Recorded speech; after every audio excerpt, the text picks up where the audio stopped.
Namaste, namaste, family of light. It's so good to see everybody here. I was thinking for a moment if I was actually going to do a cosmic insight, and I was just mentioning to our beautiful light workers who are here at the Cosmic Center and on Zoom. Um, I was a little under the weather the past couple of days, but you know what? I was looking forward for the anchoring light because after you do an anchoring light, I don't care what condition you're in, you always feel better. So I've been counting down the days to do this, to get this transmission in, to get this whatever little thing completely out of my system. I'm so glad to be here. Welcome, everybody. So I just have a few things that I want to say that's going to be pretty much short and sweet. And, I've been talking about the Gnostic Gospels. And if you go back into some of my videos that I've done, which, by the way, you could always see my videos on the Cosmic Center's YouTube channel. And these little insights that I do talk about, you will find it under the title of Cosmic Insights. I'm just going to mention to everybody, some of you already know, I already talked about it, that Gnosis is a real thing. The Gnostics have talked about Gnosis. I remember Clark even mentioning it to me. The particular group calls it another name, but it's the same thing. It's the inner knowing. It's like you don't have to take anybody's word. You know this inside and out. You can taste it, feel it, smell it. It's ingrained in you. There's no question.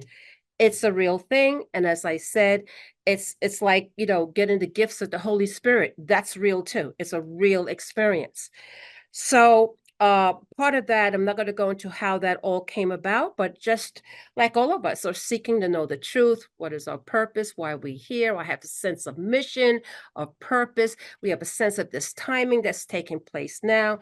As I just mentioned before, there was a whole group of us that went to Arkansas that had to do with Atlantis, these timelines, just a whole lot of stuff.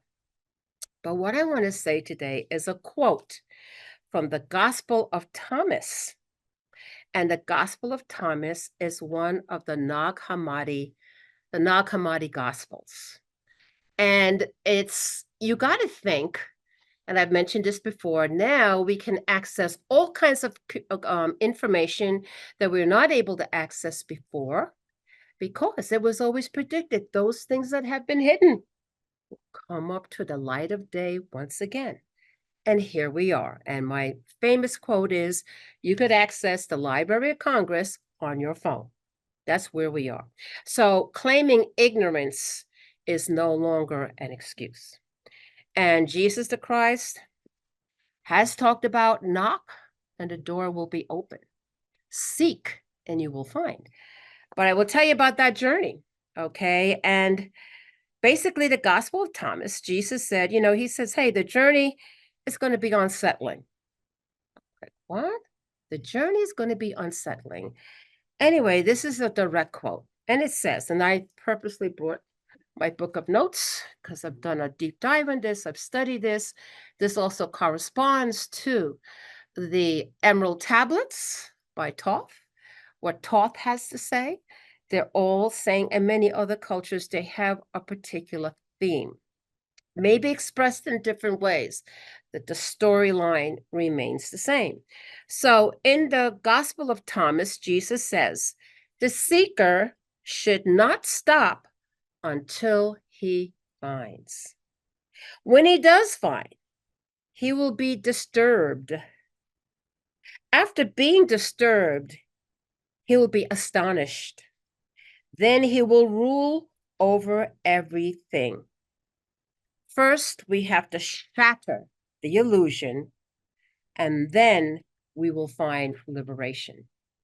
So in this body of knowledge, they're basically saying it's knowledge. That Jesus Christ came and avatars came to bring knowledge.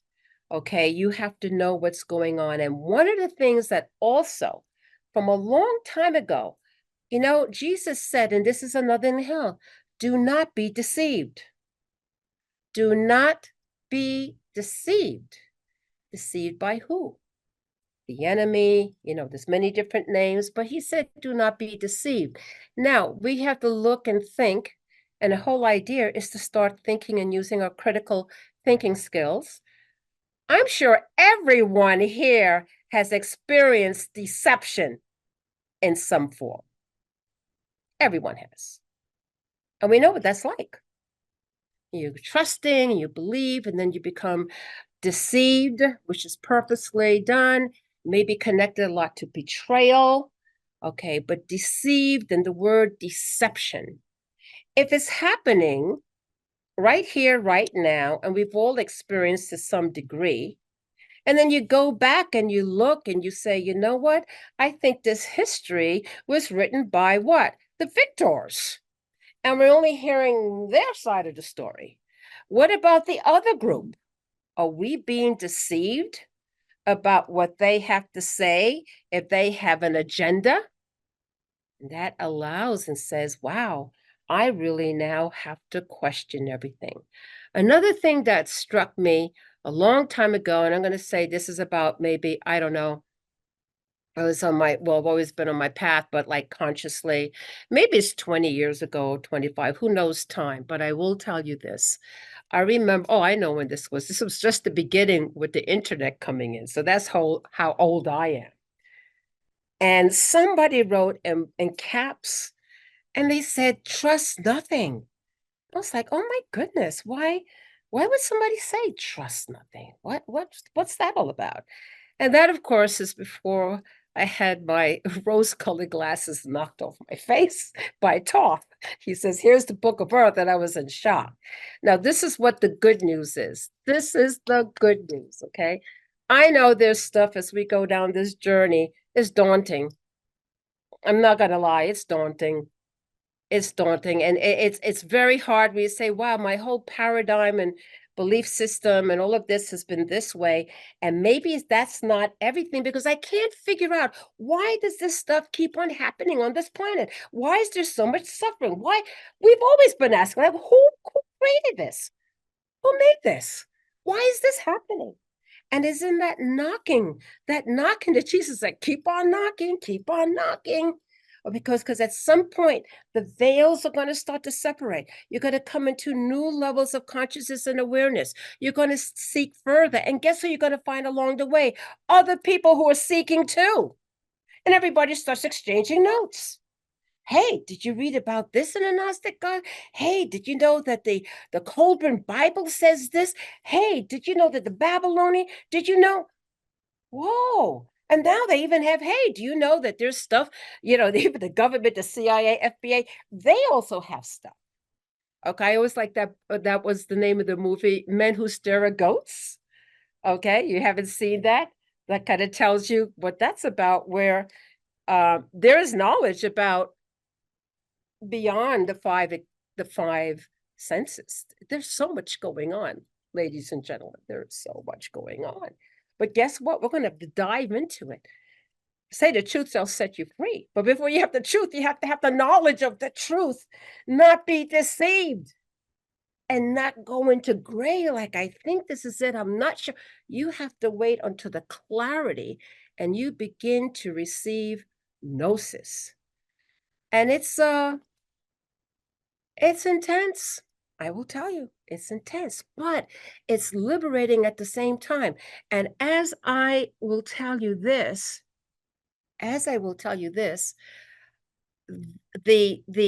good news is that there is a vast awakening of other people that are receiving gnosis too. They're like, oh my gosh, I'm not going to go along with this. This is not right. And then you're going to have a certain group of people of consciousness say, no, we're going to change the paradigm. We're going to deconstruct this false matrix, this illusion, okay, that whatever powers that be want to keep in control.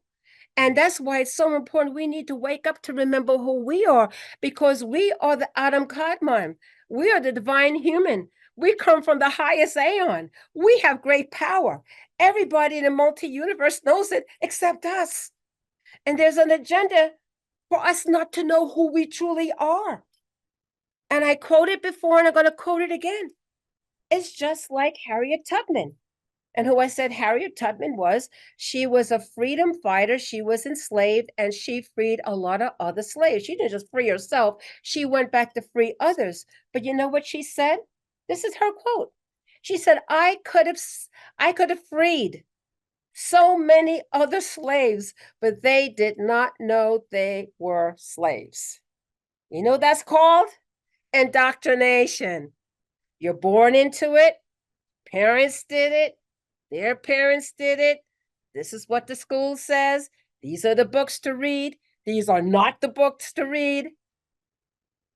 Okay, you have to start thinking, hey, is this the first time books are being banned or burnt?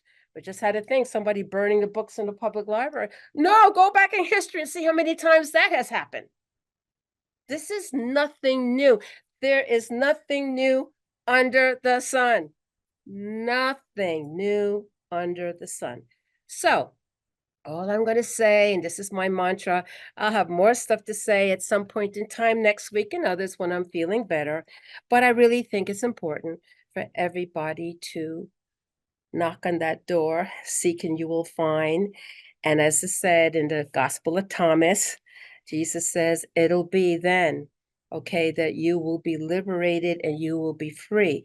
But not just you, you'll be able to deconstruct any deception that's out there and liberate everybody as well. Namaste, beautiful family of light. We will see you next time on Facebook Live.